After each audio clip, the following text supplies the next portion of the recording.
ఈ భూమండలం మీద ఎక్కడైనా సరే నిర్విరామంగా ధూపదీప నైవేద్యాలతో నిర్విఘ్నంగా ఒక దీపం వెలుగుతూ ఉందంటే అది సనాతన ధర్మానికి సంబంధించిందై ఉంటుంది.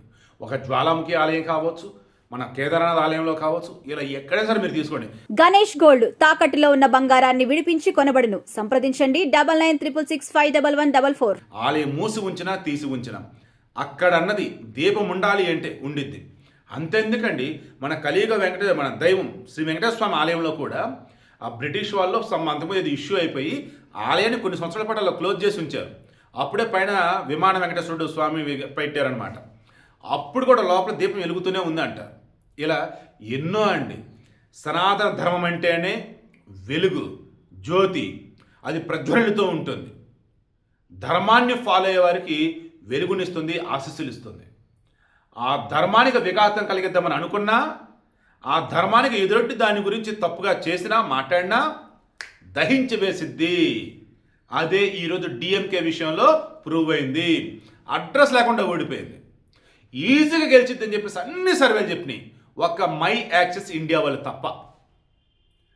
ఎంత దారుణంగా ఓడిపోయిందంటే ఈరోజు డిఎంకే, ఆ పార్టీ అధినేత ముఖ్యమంత్రిగా ఉన్నటువంటి వ్యక్తి నిన్నటి వరకు స్టాలిన్ ఓడిపోయాడు. ఎవరు చేతులారంటే ఎవరికి తెలియదు అతను. టీవీకే పార్టీ, విజయ్ పార్టీ, పేరు వచ్చేసి విఎస్ బాబు ఓడిపోయాడు. 8,000 ఓట్లు 9,000 ఓట్ల మెజారిటీ మళ్ళీ అవతల అతనికి. ఇక వదిలేది స్టాలిన్ ఆ చప్పాక నుంచి పోటీ చేశాడు. లాస్ట్ రౌండ్ వరకు ఓడిపోతాడు. అలాగే ఉన్నాడు పరిస్థితి. ఇక వాళ్ళ పార్టీ తరఫున ఏకంగా దాదాపు 20 మంది మంత్రులే ఓడిపోయారంట. ఏం ఉపయోగరా బాబా మీ వల్ల? ఇదంతా ఎలా? కార్తీక దీపారాధనకు సంబంధించి కొన్ని వందల సంవత్సరాలుగా తిరుపన కొండలో వచ్చేసి దీపస్తంభంలో నూనె పోసి దీపం వెలిగిస్తారు. హిందూ దేవాలయం కార్తీక మాసం అంటే శివకేశవులకి ఎంతో ఇష్టకరమైనటువంటి మాసం.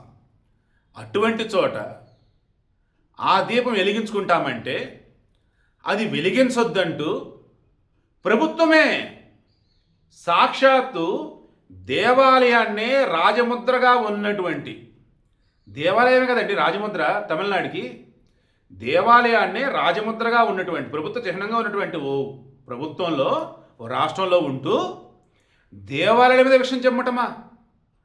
హిందువులు దీపం వెలిగించుకుంటామనంటే సంతోషంగా వెళ్ళి వెలిగించుకోండి అని చెప్పాల్సింది పోయి దానికి అడ్డుపుల్లు వేశారు. దానికి నీరుపై వచ్చేసి ముస్లింల దగ్గర ఉండేది, వాళ్ళు నోరెత్తలా. మాకే సంబంధం రా బాబు, మాది వేరే చోట ఉంది కదా అన్నారు, సైలెంట్గా ఉన్నారు. కమింగ్ టు క్రిస్టియన్లు అసలు సంబంధమే లేదు. వాళ్ళే అన్నారు, అది ఏ హిందువులే మీరు, నాకు అర్థం కాదు, మేము అసలు అడ్డు చెప్పామా, అసలు మాకే సంబంధం మీ గుడిది.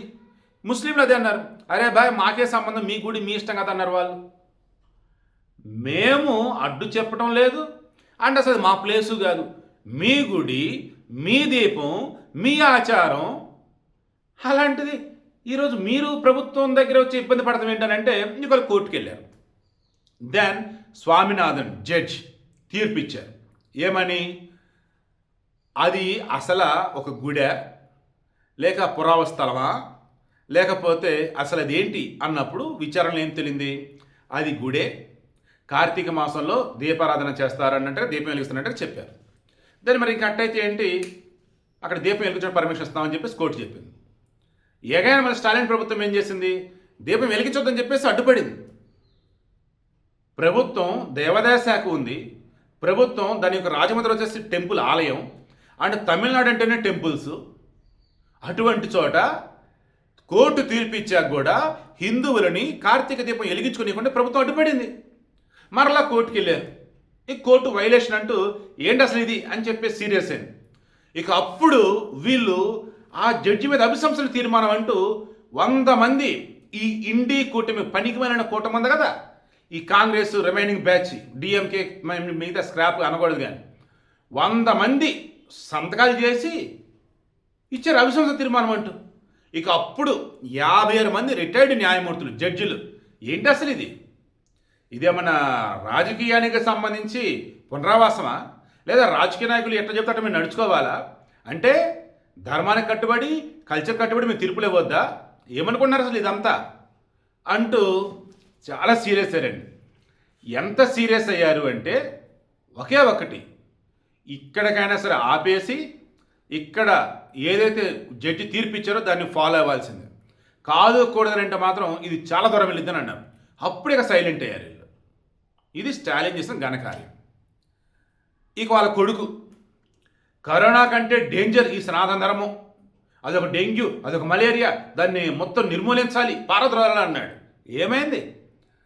ఆ దీపపు వెలుగుల్లో డిఎంకే తగలబడినట్టు ఈ సనాతన ధర్మాన్ని విషయంలో అడ్డదిడ్డంగా వాగాడు కదా, చివరి క్షణం వరకు ఓడిపోతాడని నిధులు భయంతో చచ్చాడు. ఆల్రెడీ తండ్రి ఓడిపోయాడు. అయ్యా కొడుకులు తిరుగుతూ గిల కొట్టుకుంటా ఉన్నారు.